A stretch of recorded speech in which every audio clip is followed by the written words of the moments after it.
Oh, this movie is so boring.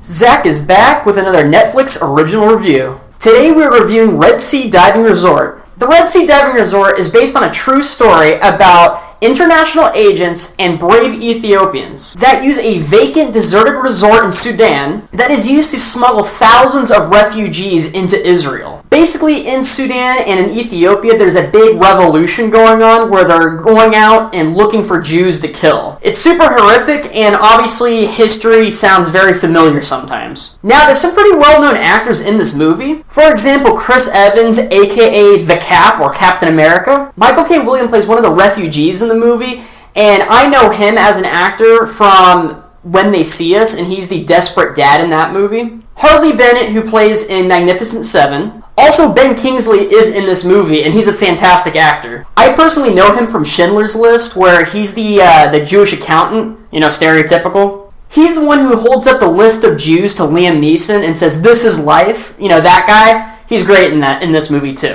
But then again, he's always great in every movie. Even though this movie has a great cast of people, this movie's really boring. Like, really, really boring. I mean, it's boring to the fact of me calling this movie trash. That's how boring it is. To be honest with you, I don't even think the writers are at fault in this situation. For example, the actual story of these brave heroes going out of their way and risking their lives to save these refugees, it's a really nice story, but the real story doesn't have a lot of problematic moments in the story that you could use in a movie. It's like they set up their plans too well, and they can't really have a movie where everything goes right. I'm just trying to say that this storyline should not have been made into a movie. It should have been made more into a documentary. This movie is 2 hours and 10 minutes, and it feels like 4 hours. The reason why it feels like it's 4 hours is because the movie doesn't have any problems till the very last piece of the movie, like last 10 minutes. There's a couple speed bumps in the movie, but nothing movie-worthy. You have to wait 2 hours before you even get to the problems in the movie, which isn't worth it. The acting in this movie is good because they have good actors. The storyline is true, so I can't really fault them for having the story be the way it is. The dialogue is just ridiculously boring because it's them setting up 2 hours of setup for 10 minutes of payoff. So you're just watching a setup for 2 hours. That feels like homework to me. I know the writers probably could have spiced up the dialogue a little bit, but just to be honest with you, I feel like the actual story just didn't have enough meat in it to make a movie out of it. I don't know what else I can say about this movie. It was just painfully boring. So I'm going to go ahead and give it a D-. To